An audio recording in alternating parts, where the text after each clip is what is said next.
Defend कीजिए, लेकिन आप इससे पीछे क्यों भागते हैं? पाकिस्तानी डोमेन खरीदा है। खासतौर से कृति जी, डिबेट बड़ा ही निष्पक्ष तरीके से होता है। कई बार मैंने इसको महसूस किया है। आप यहाँ आके उसको कितनी भी शील्ड लगा के बचा ले या जो भी कर ले, उस चीज से कोई फर्क नहीं पड़ता। ओवैसी जैसे लोग राजनीति करते हैं, इन मुद्दों पर बोलने की बजाय फिर वो विक्टिम कार्ड खेलते हैं कि नहीं है। उनको लगता है कि ये बहुत हल्का है, हंस रहे हैं, समाज के ऊपर तमाचा मारने की कोशिश कर रहे हैं। अरे मतीन खान जी, सुनने का धैर्य तो रखिए थोड़ा। आप बता रहे हैं कि आपके अंदर कितना जहर है। क्या इतना इजी हो गया है कोई गेमिंग ऐप बनाना और बच्चों तक इस तरह की कुरान की आयतें पहुंचाना? चपाटी उन्होंने अपने हिसाब से इसको मॉडिफाई कर दिया है, वो ज्ञान वैसे ही चला आ रहा है। कहाँ रहते हैं, मैं वहां के एसपी को बोल देता हूँ, थोड़ी पूछताछ आपसे भी कर लेंगे। नमस्कार, आप देख रहे हैं देश और प्रदेश का नंबर 1 शो बात में दम है और मैं हूं आपके साथ कीर्ति बिंदल।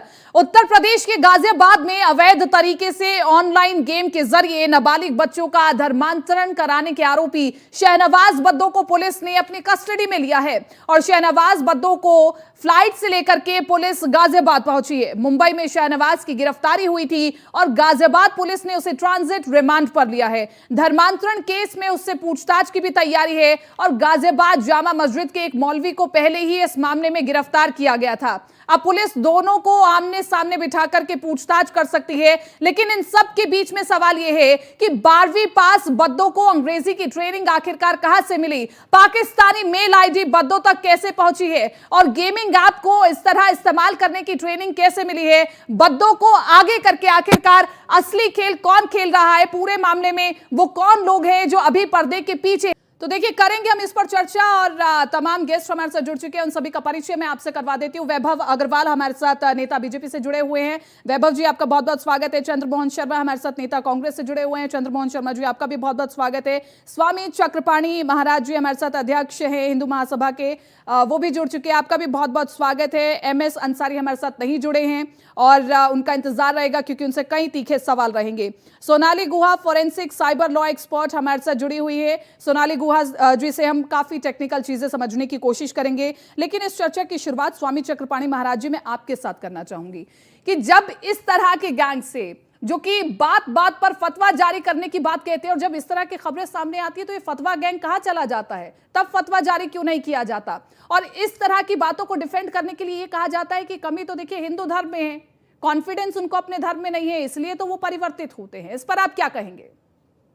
नहीं, हिंदू देखिए, सनातन धर्म, कृति जी आप एक वरिष्ठ पत्रकार हैं, अच्छी तरह जानती हैं, ये देश बहुसंख्यक हिंदू है, लेकिन कभी आप नहीं देखी होंगी कृति जी, अपने ही जीवन में आप देखिए या हम लोग देखते हैं कि हमारे संपर्क में अगर दूसरे समुदाय का कोई व्यक्ति आता है तो कभी ये मन में कभी भाव नहीं आती है कि अगर मुसलमान है, ईसाई है तो हम उसको कन्वर्ट करके हिंदू बना दे, सनातनी बना दे या किसी भी अपनी सनातन धर्म में लेते आए। लेकिन इनका देखिए, इनको क्या है कि यह जो गेमिंग के माध्यम से, आप ये लव जिहाद के माध्यम से जो ये धर्मांतरण कर रहे हैं, ये धोखा और छल है। और ये धर्मांतरण, इसको हम कम समझ रहे हैं, ये राष्ट्रांतरण ज्यादा है, क्योंकि इसके पीछे इनका उद्देश्य देश को गजवा हिंद बनाना है।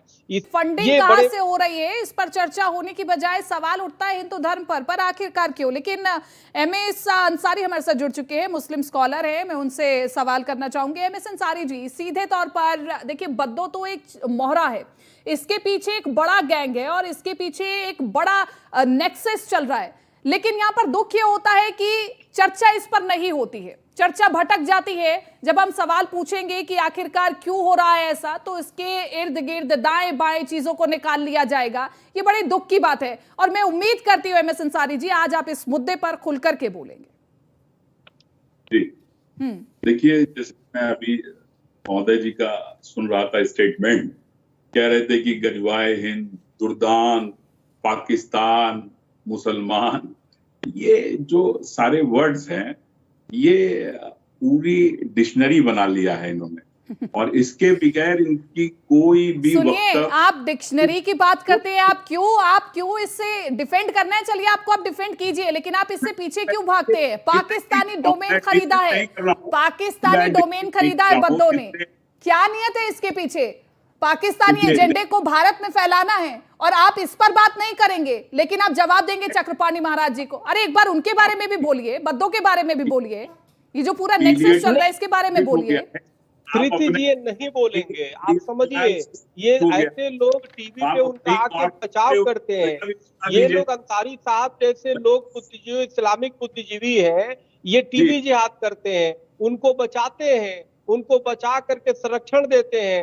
पहले तो आप बताइए, बुद्धो जो नाम आ रहा है वो पढ़ा लिखा भी नहीं है, वो गेमिंग क्या जानेगा? तो उसके पीछे कौन है? उसके पीछे ऐसे ही लोग पढ़े लिखे लोग हैं, और उसको जब वो चलिए ठीक है, इनके तक कोई पहुंच ना पाए। मैं ये चाहती हूँ कि बहुत सार्थक चर्चा हो, मैं ये चाहती हूँ बहुत सार्थक चर्चा और सभी को मौका मिले बोलने का।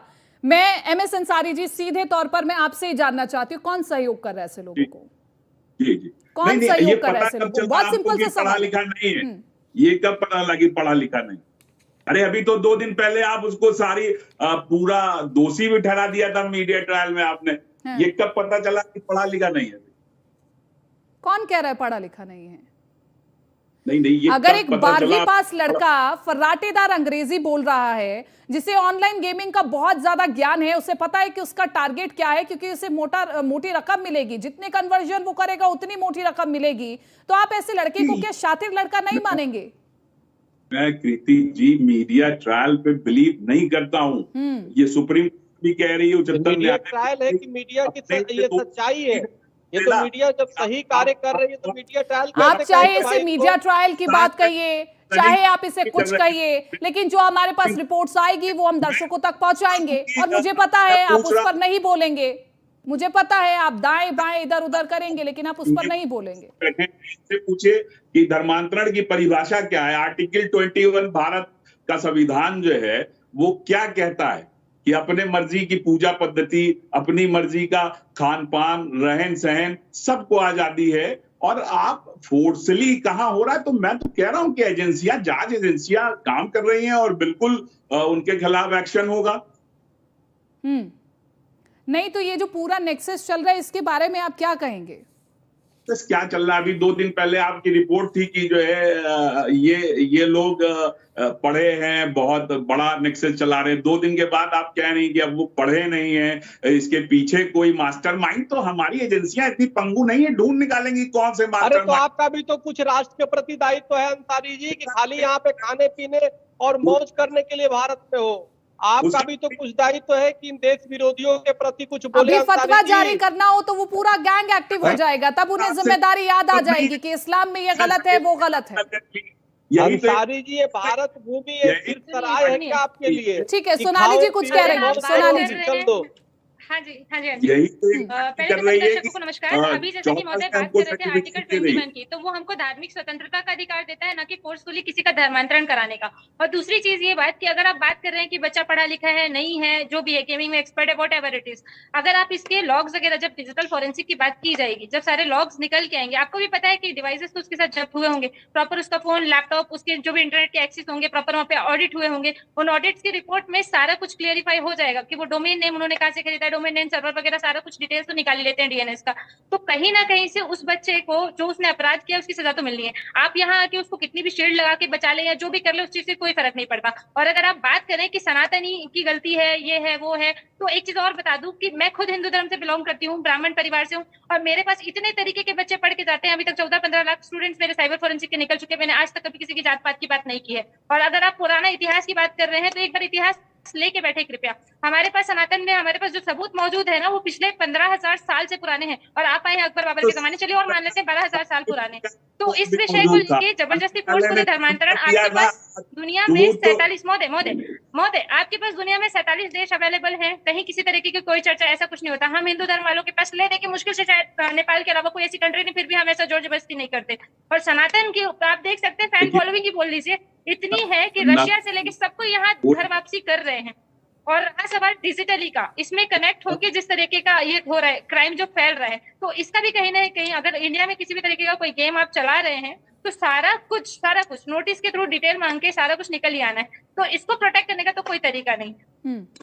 इसी के साथ सोनाली जी, मेरा एक और सवाल आपसे ये है कि साइबर एजेंसियां किस तरह से काम कर रही है। एक गेमिंग ऐप जो कि 4 नहीं 400 बच्चों तक को पहुंच रही है उस तक, और वो बच्चे उस गेम में इंडल्ज हो रहे हैं, वो गेम खेल रहे हैं, उनका माइंड डाइवर्ट किया जा रहा है। तो ये साइबर एजेंसियां हैं क्या कर रही हैं? क्या इतना ईजी हो गया है कोई गेमिंग ऐप बनाना और बच्चों तक इस तरह की कुरान की आयतें पहुंचाना इतना ईजी हो गया आज के समय में? देखिए, जहां तक मैं बात करूं किसी पर्टिकुलर धर्म की, कुरान, तो अगर कुरान को भी सही तरीके से इंटरप्रिटेशन अगर उसका किया जाता ना, तो कोई धर्म कभी किसी को हिंसा करना या कोई परिवर्तन जैसी चीजें नहीं सिखाता। ये तो बीच में आए हुए जो इनके कुछ है चेहरे चपाटे, उन्होंने अपने हिसाब से इसको मॉडिफाई कर दिया है, वो ज्ञान वैसे ही चला आ रहा है। और रहा सवाल एजेंसीज का, तो इनके इन्वेस्टिगेशन का जो तरीका रहता है बिल्कुल प्रॉपर में होता है। ये तो गनीमत है कि संज्ञान में आ गया है ये वाला मामला। और इसमें भी ऐसा है कि पेरेंट्स की कहीं ना कहीं आप जरूर गलती मानेंगे कि अपने 10-12 साल के, 8-9 साल के छोटे छोटे बच्चों को आप हैंडसेट दे देते हैं, उनको हेडफोन लगा के कंटिन्यू गेम खेले देते हैं, तो अंदर क्या बातचीत चल रही है उनको पता ही नहीं होता। तो बेहतर ये है कि जब बच्चा गेम खेल रहा है, अच्छी चीज है कि टेक्नोलॉजी से कनेक्ट हो रहे हैं बच्चे, बहुत अच्छी चीज है, वो कहीं ना कहीं माइंड को एक्टिव करता है, कुछ ना कुछ है उसमें बेनिफिट भी। बट अगर इस तरीके की चीजें उसमें हो रहे हैं, तो बच्चों के लिए ना पेरेंट कंट्रोल एप्लीकेशन वगैरह भी अवेलेबल होती है जो इंडिया के अंदर लीगल है। तो वो पेरेंट्स को कम से कम इंस्टॉल करके रखना चाहिए। यही नहीं, बहुत सी और दूसरी गलत गतिविधियों में बच्चे जो फंसे होते हैं, कम से कम पेरेंट्स को एक आइडिया तो लग जाए। ठीक है। वैभव अग्रवाल जी, सीधे तौर पर कहीं ना कहीं बीजेपी पर भी सवाल खड़े किए जाते हैं, विपक्ष सवाल खड़ा करता है कि देखिए जहां जहां से मामले आ रहे हैं वहां पर सरकार किसकी है, सरकार क्या कर रही है, मैं इस कानून बना देना तो काफी नहीं है ना? देखिए, सभी को नमस्कार। और कीर्ति, कानून क्या होता है समाज में, संरक्षक बनके एक प्रारूप में रहता है। किसी के घर के अंदर घुस के, आपके स्टूडियो के अंदर घुस के, उसको परमिशन नहीं है बिना वारंट के, इसीलिए अंदर किसी के अंदर घुसने की, तो वो पहले वो कोर्ट में जाएगा, वहां पे वारंट लेगा, फिर वो किसी के घर के अंदर घुसेगा। एक 10,000 लोगों पर शायद एक कांस्टेबल या 2 कांस्टेबल होते हैं, है ना? तो कानून क्या है? कानून हमारे घर के अंदर नहीं। बहुत ज्यादा हंसी आ रही है तो भाई साहब 2 मिनट रुक जाइए। आपके अभी वार्तालाप मेरा शुरू नहीं हुआ है, मैं आपसे प्रश्न पूछूंगा तो फिर मैं आपकी हंसी का जवाब दूंगा उस पे, है ना? तो आप थोड़ा शांति से मेरी बात सुन लें। रूलिंग पार्टी का प्रवक्ता हूं, और आपको अगर ज्यादा परेशानी है और आपको ये लगता है कि ये है तो मेरे को बता दे कहाँ रहते हैं, मैं वहां के एसपी को बोल देता हूँ, थोड़ी पूछताछ आपसे भी कर लेंगे। नहीं तो मेरी बात सुन ले आप 2 मिनट, है ना? ये मैडम, ये आप करवा रही हैं, ये बैठ, मैं धमकी नहीं दे रहा हूँ, मैं प्रैक्टिकल बात कह रहा हूँ, ये ऑनगोइंग मसला है। नहीं, लेकिन आप बार किसी को पोक करेंगे, स्लैगिंग लगातार करते रहेंगे, आप किसी को बोलने नहीं देंगे। हंसने का मुद्दा नहीं है ये मेरे तो क्या ये सही है? मैंने आपको मौका दिया था बोलने का, मैंने आपको मौका दिया था बोलने का, दूसरों के बारे में क्यों बोल रहे हैं? और वैभव अग्रवाल जी, ये भी बात ठीक नहीं है कि आप डिबेट में बैठ करके ये कह रहे हैं कि हम भी भेजेंगे, आपकी शिकायत करेंगे पुलिस में। ये ठीक नहीं है। जो मेन मुद्दा है इस पर चर्चा की जानी चाहिए। आप बात समझे, ये सामाजिक मसला है और ये ऑनगोइंग इन्वेस्टिगेशन है। आप शहनवाज का यही तो अभी इन्वेस्टिगेशन है कि उसके तार कहां जुड़े हुए हैं। वो हंस रहे हैं। अगर ये उनके लिए इतना हल्का मुद्दा है तो ये इन्वेस्टिगेशन का मुद्दा है। आप मुझे क्या बताएंगे? मैं तो सुप्रीम कोर्ट, हाई कोर्ट में अपीयर होता हूं क्रिमिनल मैटर्स में, मेरे को क्या बताएंगे इन्वेस्टिगेशन क्या होती है या नहीं होती, है ना? और साइबर एक्सपर्ट हूं मैं, अथॉरिटी हूं साइबर पे। आप ये तो, अगर वो हंस रहे हैं तो मेरे को शायद इन्वेस्टिगेशन ज्वाइन करनी चाहिए इनके साथ, है ना? नहीं, तो ये क्या, ये इतना हल्का मुद्दा नहीं है, ज्यादा ट्रिगर कर जा रहा है कि शिकायत की जाएगी पुलिस में, मैं रूलिंग पार्टी से हूं, तो ये भी ठीक नहीं है। इसमें मैं और मनमोहन कोई राजनीति की बात नहीं करेंगे। इसमें केवल ये है कि सामाजिक कुरीति है, हमें बोलने की आजादी है आर्टिकल 19 में, और अपनी पद्धति से जिसको चाहे उसको जाके नमन करने की आजादी है 21 में।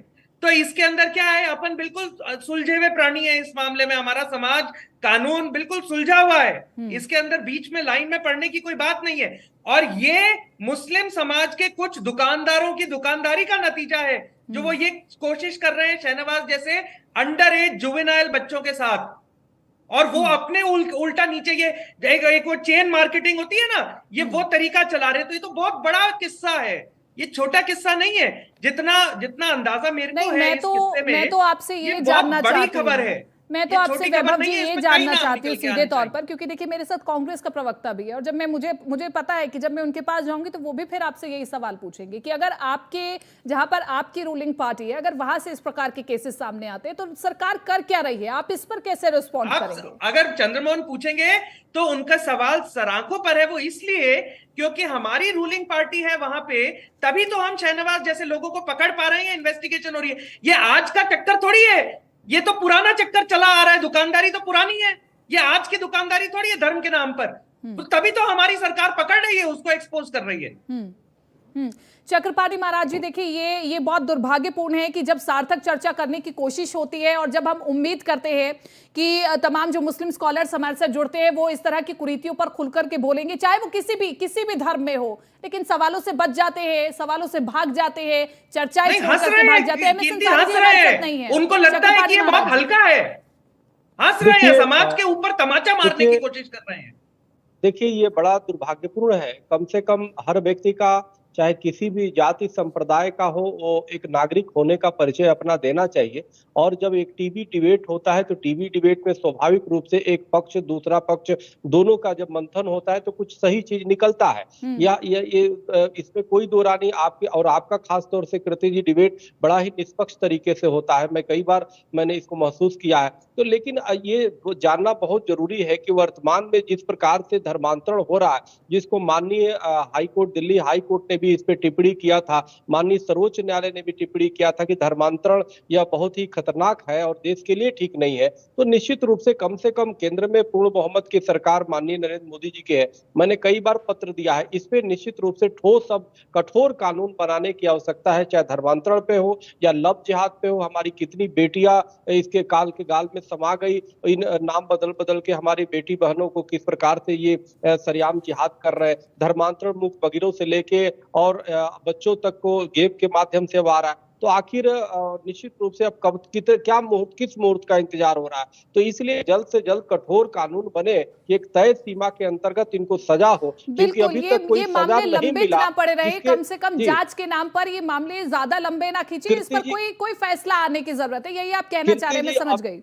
जी बिल्कुल, अभी तक कीर्ति जी एक भी उदाहरण नहीं होगा कि किसी को सजा धर्मांतरण में या लव जिहाद में समाज में उदाहरण पेश करना जरूरी है। ठीक है, चंद्रमोहन शर्मा जी, हाँ जी आती हूँ मैं आपके पास। सोनाली गुहा जी, मैं आपका रुख करना चाहूंगी। क्या आपको भी वाकई ये लगता है कि अब जिस तरह से ये जो पूरे मामले हैं ये काफी लंबे समय तक जांच के लिए चलते रहते हैं, विशेष करके ये जो गेमिंग ऐप वाला मसला है, क्या इसमें एनआईए का भी इंटरप्शन होना चाहिए?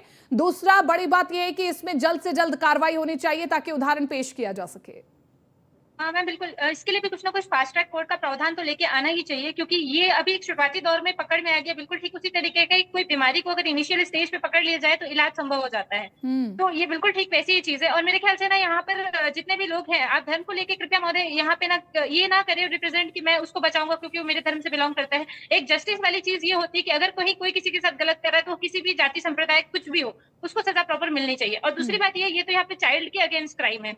जो मासूम भोले भाले बच्चे हैं जो अपने खुद के राइट खुद नहीं संभाल सकते हैं, तो उनके अगेंस्ट क्राइम हो रहा है। तो ये वाकई में बहुत सीवियर मुद्दा है। और इसके लिए जिसका भी पर्टिकुलर पर्सन का आया है, इसका नेटवर्क एनालिसिस करके प्रॉपर उसके जितने भी नेटवर्क से जुड़े हुए लोग थे, कहां से उसने उस डोमेन के लिए पेमेंट की, किसने वो पेमेंट एक्सेप्ट की, ये सारी चीजों की कंप्लीट फॉरेंसिक जांच के बाद कड़ी से सोनाली जी, मेरी तरह आम दर्शक ये समझना चाहता है कि पाकिस्तानी डोमेन खरीद करके आखिरकार कैसे ये पूरा एजेंडा हिंदुस्तान में काम कर सकता है और किस तरह से छोटे बच्चों को टारगेट कर सकता है, और पाकिस्तानी एजेंडा आखिरकार उन्हें किस तरह से फायदा मिल सकता है, पाकिस्तान को किस तरह से फायदा मिल सकता है?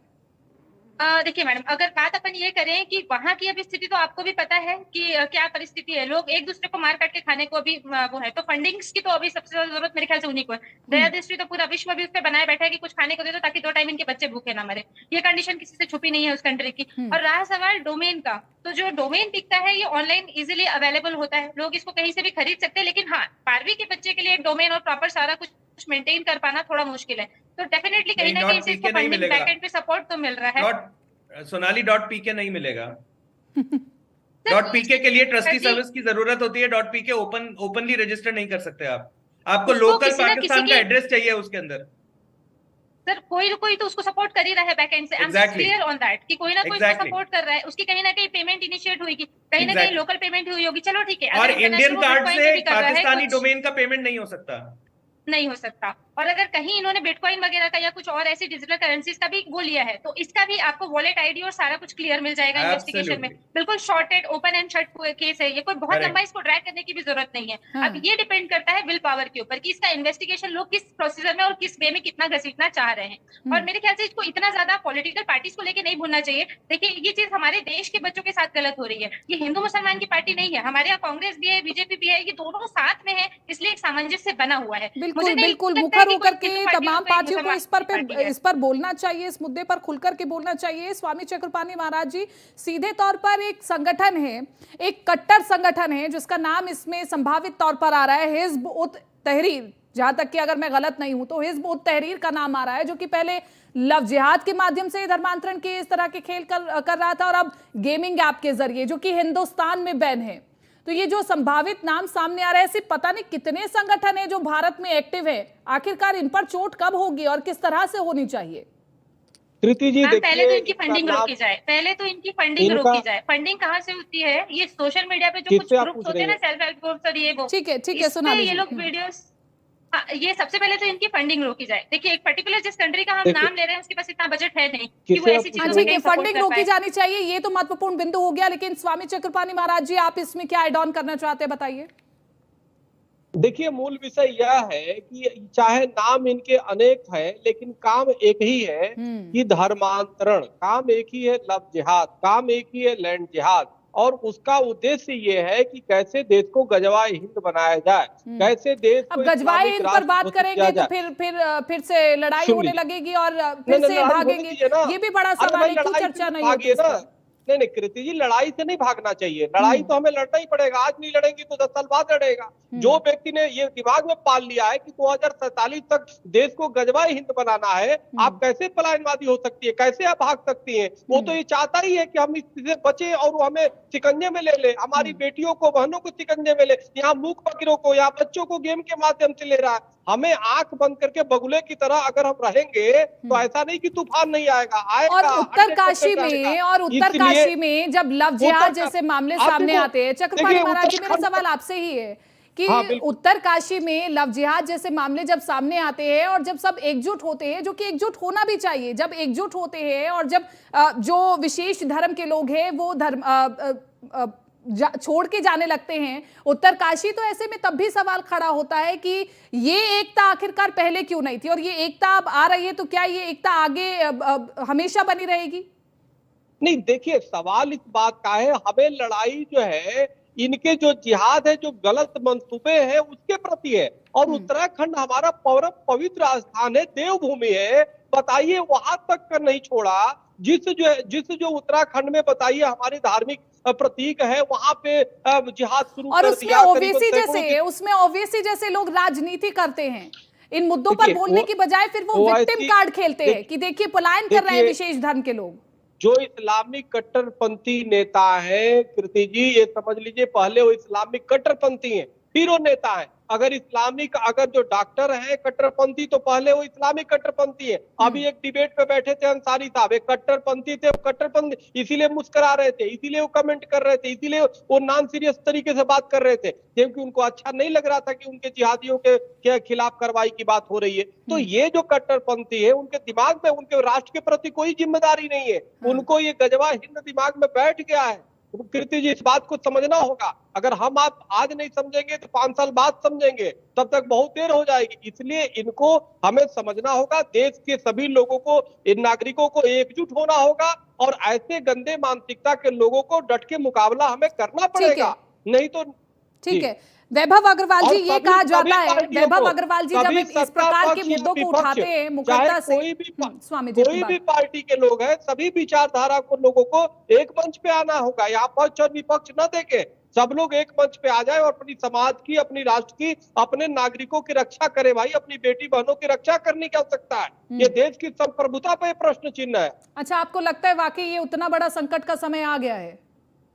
बिल्कुल आ गया है, बिल्कुल आ गया है। हम तो 2004 से इस लव जिहाद और धर्मांतरण के खिलाफ आवाज उठा रहे हैं और ज्ञापन दे रहे हैं। आपको मैं दिखाऊंगा, सैकड़ों हम अब तक ज्ञापन हमारे लोगों ने दे चुके हैं पूरे देश में और इस पे कार्य कर चुके हैं बहुत। अब तो आज टीवी पे लव जिहाद और धर्मांतरण पे आ रहे हैं, हम लोग तो बहुत पहले से 20 साल 25 साल 30 साल से चिल्ला रहे हैं। सवाल पहले की जो भी सरकारें थी, कहीं ना कहीं आजादी के बाद जितनी सरकारें आई सबने कहीं ना कहीं छद्म सेकुलर के नाम पे उन्होंने तुष्टीकरण की राजनीति किया।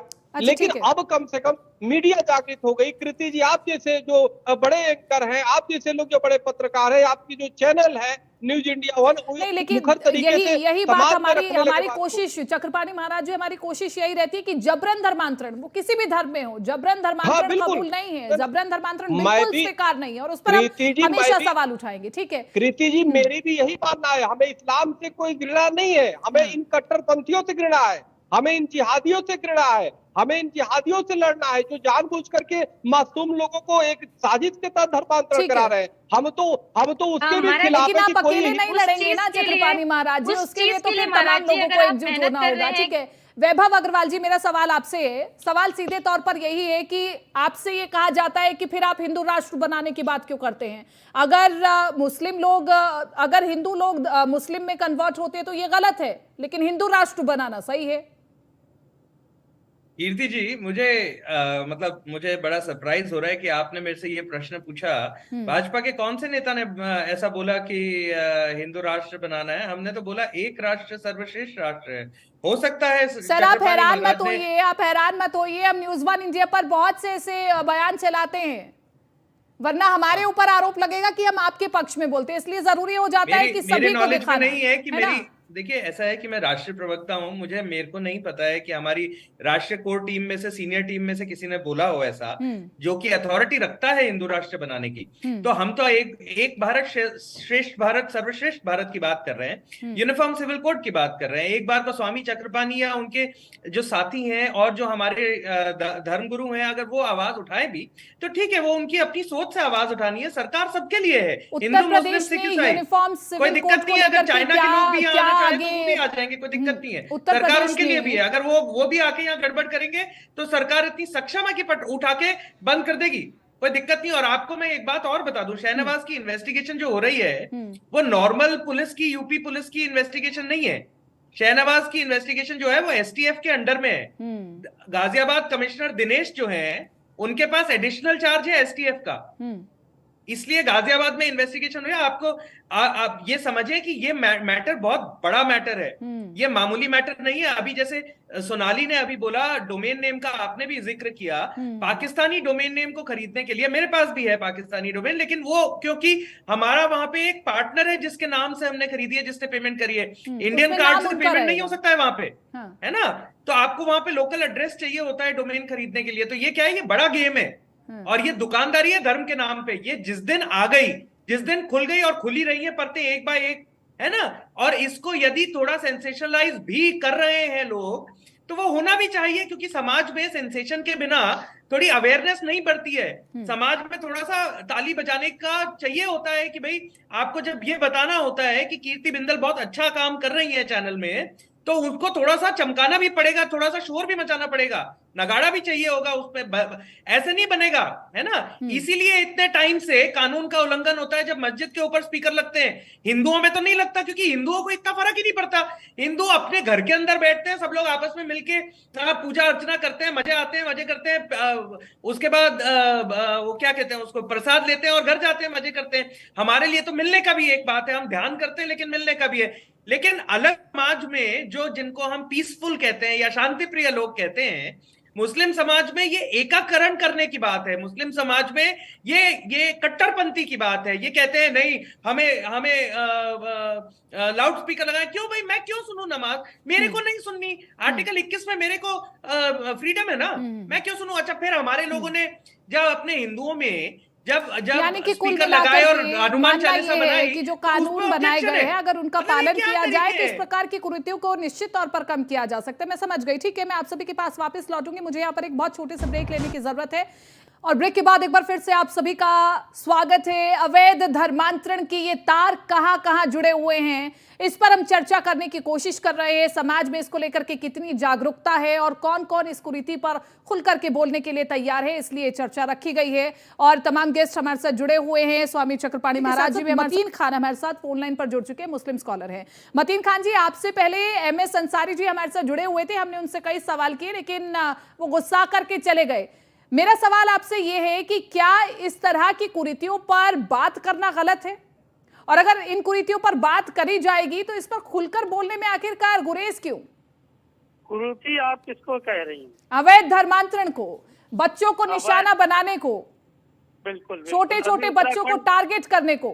अभी उत्तराखंड का जो मामला एक आया है, हाँ, उसमें 2 लड़के थे, एक लड़का मुसलमान था, दूसरा लड़का हिंदू था। हाँ, है हाँ। अब उस बात को लेकर के कि साहब तमाम मुसलमानों की दुकानों पर इस तरह के पोस्टर लगा दिए गए कि साहब जो है ये मुसलमान खाली कर दे, दुकान खाली कर दे, मकान खाली कर दे, उत्तराखंड खाली कर दे। ये कौन सा मामला? ये कुरीति नहीं देख रही आप? भारत एक खूबसूरत नहीं तो आप मुझे बताएं कि लव जिहाद जैसे मामले अगर उत्तरकाशी में एक के बाद एक बढ़ने लगे तो उस पर आखिरकार कब तक चुप रहा जाए? आपको दिक्कत है क्या? आप मुझे बताएं, आपको दिक्कत है कि इस तरह के मामलों पर अगर लोग आवाज उठाएं? आप ये चाहते हैं कि आम जनता चुपचाप सहती रहे? आप ये चाहते हैं क्या? अगर उनकी घर की बेटियों को बरगला करके, बहला फुसला करके, शादी का झांसा दे करके भगाया जाए तो आप ये चाहते कि फिर भी हाथ पे हाथ धरे बैठे रहे? अरे कमाल है, आपको तो इस पर खुल करके बोलना चाहिए। आप उनको नहीं, आप फिर तो यही बात हुई ना, फिर तो यही बात हुई, फिर तो आप जैसे लोग सहयोग कर रहे हैं, फिर तो हम यही समझे मतीन जी, फिर तो हम यही समझे कि ये जो गलत हो रहा है समाज में, आप जैसे लोगों का सहयोग हो रहा है। हमारे साथ थोपने का काम कर रही है। आप सुनिए, आप पहले उत्तरकाशी में जो लड़की का मामला था, एक हिंदू था, एक मुसलमान लड़का था। देखिए, आपको पता है आपका दिमाग सबको जो है मैडम कोई गलत हो गया है। कीर्ति इज नॉट रॉन्ग। नहीं, मतीन जी का जहर बाहर आने दीजिए। सोनाली गुहा जी, मैं इसलिए चुप हो गई कि हमारी डिबेट देख रहे तमाम दर्शक ये जाने कि मतीन जी के मन में कितना जहर है। मैं इसलिए चुप हो गई। मतीन जी बोलिए, किस किस का दिमाग खराब बताएंगे? मेरा दिमाग खराब बताएंगे, चक्रपाणी महाराज जी का दिमाग खराब बताएंगे, वैभव जी का दिमाग खराब बताएंगे, लेकिन आपका दिमाग सही है। आपका दिमाग इसलिए सही है क्योंकि आप इस तरह के मामलों पर नहीं बोलेंगे। कश्मीरी पंडितों के साथ क्या हुआ था एक बार इनसे पूछिए। कश्मीरी पंडितों के साथ क्या हुआ था इनसे पूछिए।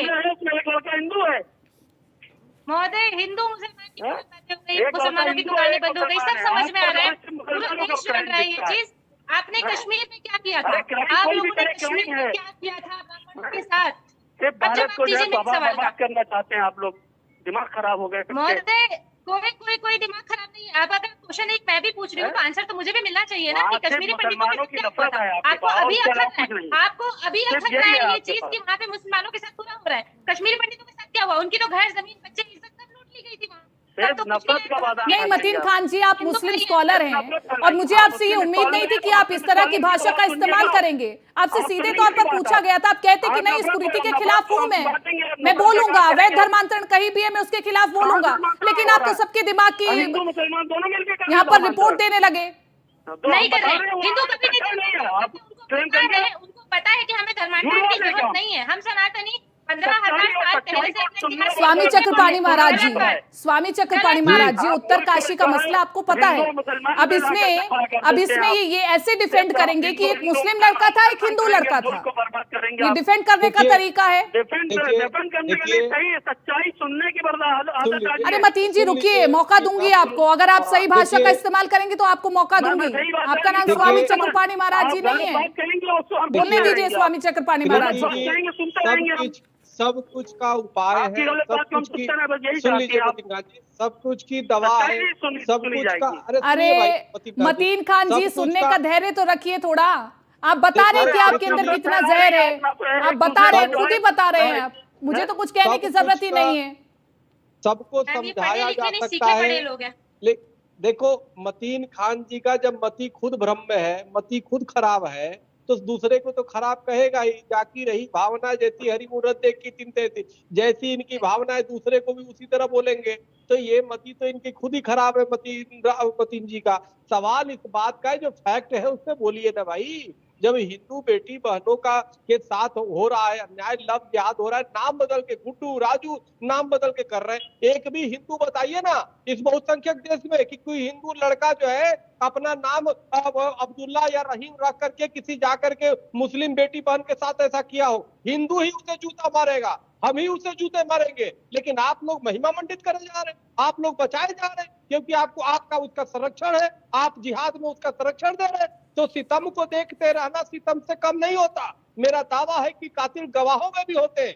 आप जैसे लोग, मतीन खान, आप लोग भी अपराधी हैं, आप लोग भी जिहाद के अंग हैं। इसलिए जो अल्लाह ताला नहीं, बिल्कुल, जब इस तरह की कुरीतियों पर आवाज नहीं उठाई जाएगी तो शक जाएगा। ठीक है, वैभव अग्रवाल जी, आपने मतीन खान जी को सुना, ये एटीट्यूड कैसा था? पहले तो आप मुझे बताइए कि ये एटीट्यूड कैसा था। मैंने तो सीधे तौर पर यही कहा था कि कुरीतियों पर बोलने से गुरेज कि ये एटीट्यूड कैसा था। वो क्राइम हुआ है ना, वहाँ क्राइम हिंदू और मुसलमान दोनों ने मिलकर किया है क्राइम। आप मुसलमानों मतीन खान जी, आप पागलपन वाली बातें छोड़ दो। मतीन खान जी, आप पागलपन वाली बातें करते हो। आपको क्राइम को क्राइम की आंख से देखा जाता है, क्राइम को मजहब और उसकी आंख से नहीं देखना चाहिए। अरे जब धन्यवाद मतीन खान जी, आपने हमें ये बात बताई। अगर यही इस तरह का केस उलट होता तो फिर आप आ जाते मजहब का नाम लेकर के। धन्यवाद, आपने मुझे बताया कि ये क्राइम के एंगल से देखा जाना चाहिए, मजहब के एंगल से नहीं देखा जाना चाहिए। अगर उलट इसके कोई और केस आता तो फिर आप हमें मजहब का ज्ञान पढ़ाते। बहरहाल वैभव अग्रवाल जी, कृति जी, देश को हिंदू राष्ट्र घोषित करना सबसे बड़ी आवश्यक है और इन सबका यही कीटनाशक होगा। हिंदू राष्ट्र बनेगा तभी जाके देश मजबूत होगा, नहीं तो देश को गजवा हिंद बनाने पे तुले हुए लोग हैं। ये प्राणी ये सुधरने वाले नहीं है। वैभव इस बात को समझना होगा। मैं स्वामी चक्रपाणी की बात को आगे लेके जाना चाहूंगा इस मुद्दे पे। देखिए, जहां तक हिंदू राष्ट्र की बात है, ठीक है, स्वामी जी बोल रहे हैं वो, और जो हमारे हिंदू समाज के धर्मगुरु हैं, बहुत बढ़िया बात है, कोई दिक्कत नहीं है। सब अपनी अपनी बातों को रखना है। देश संविधान के साथ चलता है, देश संविधान के साथ चलते हैं, हम धर्म निरपेक्ष हैं, तो ऐसे में सभी धर्मों का सम्मान होना चाहिए। एग्जैक्टली, सब अपनी अपनी बात रख रहे हैं पटल पे, तो कोई दिक्कत नहीं है। लेकिन सरकार ने उसी बात को क्रियान्वित, सरकार ने सभी की बात को क्रियान्वित करते हुए आगे लेके जाने की कोशिश करी। और इसलिए आने वाले मॉनसून सत्र में नहीं, बट आने वाले शीतकालीन सत्र में यूनिफॉर्म सिविल कोड की बात जरूर उठेगी, यूसीसी की बात जरूर उठेगी। और मुझे ये लगता है कि एक देश एक कानून बहुत जरूरी है इस मसले में। और हमें ये प्रतीत भी होता है और आभास भी होता है कि जहां 400 साल से जहां भारत में एक समाज में एक विचार है, दूसरे समाज में दूसरे विचार हैं, और कानून भी उसको अलग अलग तरीकों से देखता है, नजरों से देखता है, तो जाहिर सी बात है कि जब दो अलग अलग चीजें साथ में चलेंगी एक ही कानून के दायरे में, तो उसमें जाहिर सी बात है कि राजनीति होना लाजमी है। और इसी राजनीति को रोकने के लिए मेरे ख्याल से एक देश एक कानून लाना बहुत जरूरी है। तो इसको लेकर के क्या प्रोसेस है उत्तर प्रदेश में? इसको लेकर के क्या प्रोसेस है उत्तर प्रदेश में यूनिफॉर्म सिविल कोड को लेकर के? देखिए, उत्तर प्रदेश, उत्तराखंड, त्रिपुरा और करीब 6 प्रदेश हैं जिन्होंने अपनी अपनी रिपोर्ट, जिनके यहाँ पे कमेटियां ऑलरेडी बन चुकी हैं यूसीसी पे। कुछ प्रदेशों ने अपनी कमिटीज की रिपोर्ट्स दे दी हैं, कुछ प्रदेशों ने अभी तक, गुजरात है, तो कुछ प्रदेशों ने नहीं दी है। और उस पे डिस्कशन जोरों शोरों से चल रहा है। और ये तो होके रहेगा, आज नहीं कल ये होके रहेगा, इसमें कोई दो राय नहीं है। क्योंकि धर्म के नाम पर आतंकी संगठनों को संरक्षण देना, वो भारतीय बढ़ते समाज के लिए और भारत के फ्यूचर समाज के लिए वो एक कुरीति है। और वो चीज आज में रुकनी चाहिए, कल पे नहीं टलनी चाहिए। बिल्कुल, कल पर नहीं टलनी चाहिए, यही उम्मीद हमें मौजूदा सरकार से भी है। शहनवाज जैसे आतंकियों को सिरे से दबाना चाहिए। सोनाली उनको गुहा उठने जी, का मौका ही नहीं देना सोनाली चाहिए। गुहा जी, ये यूनिफॉर्म बच्चे सिविल नहीं कोड है। को लेकर के बड़ी ये चर्चा हो रही है, और नवाज यूनिफॉर्म ठीक है, कानून की नजरों में सिविल जुवेनाइल कोड है, को लेकर के लेकिन आपको ये क्या बच्चे लगता है नहीं कि है। ठीक है वैभव जी, मैं समझ गई, यूनिफॉर्म सिविल कोड को लेकर के आपको क्या लगता है कि देखिए अवैध धर्मांतरण के खिलाफ तो कानून बना है, लेकिन मसले तो फिर भी नहीं रुक रहे, मसले तो फिर भी आ रहे हैं। यूनिफॉर्म सिविल कोड लागू होगा तो क्या फायदा होगा क्या? मैम डेफिनेटली फायदा होगा, बल्कि इसका फायदा जो अन्य धर्म के अन्य जातियों की महिलाएं हैं खासतौर पे उनको मिलेगा। देखिए हाल फिलहाल में बहुत बड़े ऐसे फैसले आए हैं जिससे उनको अननेसेसरी के तलाक और उत्पीड़न, महिला उत्पीड़न जैसी चीजों से छुटकारा मिला है। तो कहीं ना कहीं अगर कोई नया कानून बन के आता है तो वो सभी के वेलफेयर में होता है। ये धर्म के या जाति के आधार पे बनने वाला कानून नहीं है। इसको बिल्कुल हर हिंदुस्तानी नागरिक को इस चीज का सपोर्ट करना चाहिए। और मेन जो आज ये बच्चा जो कन्वेंस हो रहा था या जिसको अभी एक उसको गिरफ्तार किया गया है, जिसको अभी कस्टडी में लिया गया है, इस मुद्दे को एक बार डार्क वेब की तरफ से भी थोड़ा सा इन्वेस्टिगेट करने की कोशिश अपने को करना चाहिए, क्योंकि इंडिया ऐसी कंट्री नहीं है जहाँ पे वीपीएन को बहुत ऐसा फोर्सफुली आप रिस्ट्रिक्ट करके रखे हैं। आप अगर अदर कंट्री चाइना वगैरह की बात करें तो वहाँ वीपीएन कंप्लीटली एकदम स्ट्रिक्टली बैन है। तो यहाँ एक चीज को एक ये एंगल देखते हुए जरूर इन्वेस्टिगेशन एजेंसी को ध्यान रखना चाहिए कहीं इसके कॉन्टैक्ट डार्क वेब से तो नहीं है, क्योंकि एक बहुत बड़ी फंडिंग वहां से इनको मिलती है, एक बहुत बड़ा सपोर्ट इनको वहां से मिलता है।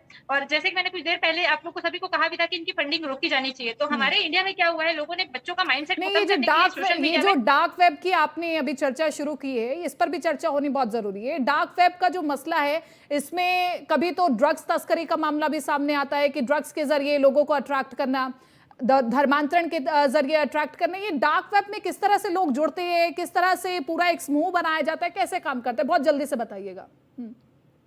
मैम डार्क वेब वैसे तो दुनिया का जहाँ पे मैक्सिमम ये बोल सकते हैं एक बहुत बड़ा क्राइम स्पॉट मान लें। हम दुनिया का केवल 3 से 5% इंटरनेट ही अपने अच्छे काम के लिए यूज करते हैं, बाकी जो सारा कुछ है वो डार्क वेब ही है जहाँ पे ऑपरेशन चलते हैं। और आपने जहाँ तक कि ड्रग्स की बात की है तो यहाँ काफी महंगी से महंगी मतलब इंजेक्टेबल ड्रग्स, एमडीएम जैसी चीजें भी सप्लाई होने लग गई छोटी छोटी शहरों में भी। और इससे भी ज्यादा खतरनाक ये चीज है कि यहाँ पे ह्यूमन ऑर्गेन्स की तस्करी और ऑनलाइन लाइव बिडिंग में लोगों की हत्याएं की जाती हैं। कुछ ऐसी साइट्स हैं जहाँ लोग पैसे लगाते हैं कि इसकी आंखें निकाल दो, इसके हाथ काट दो, इतने पैसे देंगे। तो ये क्रूरता वहां भरी पड़ी है। और इसको लॉग इन करने के लिए कुछ डिफरेंट टाइप के ब्राउजर्स वगैरह अवेलेबल होते हैं। ये तो खैर एक हो गया कि हम वहां जाके जो कर रहे हैं। अब अपार्ट फ्रॉम दिस वहां से क्या बुरा सोसाइटी को मिल रहा है, हिटमैन जैसी चीज, मेरे ख्याल से बहुत लोगों ने इस विषय में सुना भी नहीं होगा। लोग एक पैसे देते हैं, जैसे सुपारी किलिंग टाइप चलता था ना पहले कि आपने किसको पैसे दिए गए कोई मार दिया, तो ये हिटमैन का कंसेप्ट अब छोटे छोटे शहरों में भी दिखने को मिल गया है। तो डार्क वेब बिल्कुल, तो गेम के थ्रू क्रिमिनल्स तो निकलेंगे ही, जब इतनी easy to access Indian government ने सबके लिए कर रखा है। छोटा छोटा बच्चा जाके उसको एक्सेस कर सकता है, छोटे से एक अलग ब्राउजर में जाने लिंक्स मिल रही है, जा रहे ओपन कर रहे हैं, डार्क मैप पूरा विजिट कर रहे हैं। मैं तो ये समझ तो गई, स्वाभाविक होना ही मोटे है। तौर पर समझ गई आप क्या कहना चाह रहे हैं। स्वामी चक्रपाणी महाराज जी, मैं आखिरी में आपका रिएक्शन लेना चाहती हूँ कि अगर मैं उत्तरकाशी के ही मसले की बात कर लूँ, अगर ये गेमिंग वाले मुद्दे से हट करके मैं उत्तरकाशी वाले मसले पर भी आपसे बात कर लूँ, तो क्या ये सही है कि वहां पर जो विशेष धर्म के लोग हैं वो पलायन कर रहे हैं, उनका रोजगार उनसे छिन रहा है? आप इस पूरे मसले को इस एंगल से भी देखते हैं कि उनका रोजगार उनसे छिन रहा है? नहीं, रोजगार क्या छीन रहा है? जब मौत स्वीकृति आप देंगे और जब आपके यहाँ जिहादी जब पल रहे हैं वो हमारी दूसरे वर्ग की बेटियों को शिकंजे में लेंगे, नाम बदल के लेंगे और बर्बाद करेंगे, तो स्वाभाविक रूप से उसका तो आँच आता ही है ना। आप जब पाप को करते हुए देख रहे हो और उस पर अंकुश नहीं लगा रहे हो तो स्वाभाविक रूप से वो तो आप पे ही आकर के पड़ेगा। यही तो बात कर रहा हूँ कि आप देखिए बड़े बड़े जो मुस्लिम संस्थान है जो छोटी छोटी बातों पे फतवा जारी करते हैं, आखिर इस लव जिहाद को गैर इस्लामिक क्यों नहीं घोषित करते, क्यों नहीं उनको इस्लाम से खारिज करते? अगर वो कर देते तो ये नौबत नहीं आती। तो उसके मतीन जी हैं हमारे साथ, मतीन जी बोलिए, फटाफट बोलिए। मैं कह रहा हूँ कि देखिए क्राइम को क्राइम की निगाह से देखना चाहिए। मतीन खान जी कैसी बातें कर रहे हैं? क्राइम है, मजहबी क्राइम है, ये क्राइम इस्लामिक क्राइम ही है। आपके जो दिमाग में सेट हो चुका है, वो एक अलग डिपार्टमेंट अलग तरीके से जांच कर रहा है, लेकिन मतीन खान जी और ये बड़े बड़े संगठन इस पर नहीं बोलेंगे। बहरहाल मेरे पास वक्त की कमी है, नहीं मैं इस चर्चा को आगे लेकर के चलती। आप सभी का बहुत बहुत शुक्रिया इस चर्चा में जुड़ने के लिए। लेकिन सीधे तौर पर बड़ा सवाल यही है कि जब तक इस मसले पर खुलकर के सभी नहीं बोलेंगे, इस मसले को खत्म नहीं किया जा सकता, इस मसले पर चोट नहीं की जा सकती है। और बहुत जरूरी हो गया है कि अब इस मसले पर खुलकर के और सार्थक चर्चा होनी जरूरी है। यही इस वक्त की डिमांड है। फिलहाल बात में दम है कि अंदर मेरे साथ इतना ही। दीजिए इजाजत, नमस्कार।